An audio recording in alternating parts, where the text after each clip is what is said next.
CM యోగిని చూసి జగన్ చాలా నేర్చుకోవాలని సెటైర్లు వేశారు బీజేపీ సీనియర్ నేత అధికార ప్రతినిధి భానుప్రకాష్ రెడ్డి. వైసీపీ నేతల ఆగడాలకు అడ్డు అదుపు లేకుండా పోయిందని మండిపడ్డారు. ఆంధ్రప్రదేశ్లో ఉన్నామా లేక అరాచక ప్రదేశ్లో ఉన్నామా అంటూ ఫైర్ అయ్యారు. ఎన్నికల్లో పోటీ చేసిన వ్యక్తిని మారణాయుధాలతో చంపాలని చూస్తారా? జనం ఓటు వేయకపోతే దాడులు చేస్తారా?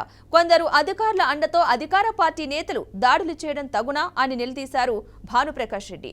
పోలీసుల వైఫల్యం వల్లే దాడులు జరుగుతున్నాయన్నారు. అన్నపూర్ణ ప్రదేశ్గా ఉన్నటువంటి ఆంధ్రప్రదేశ్లో ఏందండి ఇది? సమిట్తో దాడులు, పోటీ చేసినటువంటి అభ్యర్థిపై సమిట్తో దాడులు.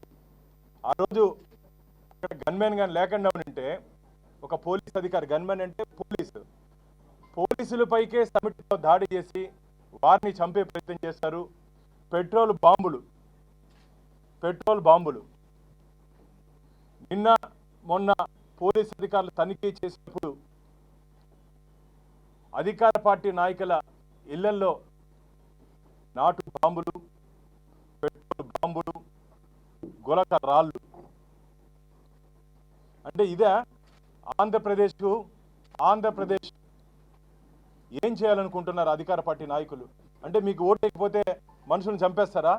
మీకు ఓటేయకపోతే ఇళ్లలోకి వెళ్ళి దాడి చేస్తారా? మీకు ఓటేయకపోతే పెట్రోల్ బాంబుతో దాడి చేస్తారా? మీకు ఓటేయకపోతే వాహనాలు తగలబెడతారా? మీకు ఓటేయకపోతే ఇళ్లలోకి దూరి మహిళలను కూడా చూడకుండా నిన్న విశాఖపట్నంలో గర్భవతి వారిని తనడం జరిగింది. క్యూ లైన్లో అయ్యా లైన్లో రావయ్యా ఎమ్మెల్యే గారు అంటే, తెనాలిలో లైన్లో రావయ్యా అంటే ఓటర్ని పట్టుకొని కొట్టడం ఎంతవరకు సమంజసం చెప్పండి? అంటే ఏం చేయాలనుకుంటున్నారు మీరు ఆంధ్రప్రదేశ్ని? 5 సంవత్సరాలు మీరు చేసింది చాలదా? తృప్తి లేదా మీకు? ఎన్నికల రోజు దౌర్జన్యం, ఎన్నికల అయినాక దౌర్జన్యం. 4వ తేదీ వరకే మీ కథంతా. జూన్ 4వ తేదీ ఆంధ్రప్రదేశ్ రాష్ట్ర ప్రజలు ఆంధ్రప్రదేశ్లో అధికార మార్పిడిని అనుగుణంగా తీర్పివ్వడం జరిగింది. పోలింగ్ బూత్లో జగన్మోహన్ రెడ్డి గారు బటన్ నొక్కేది, మేము కూడా బటన్ నొక్కాము.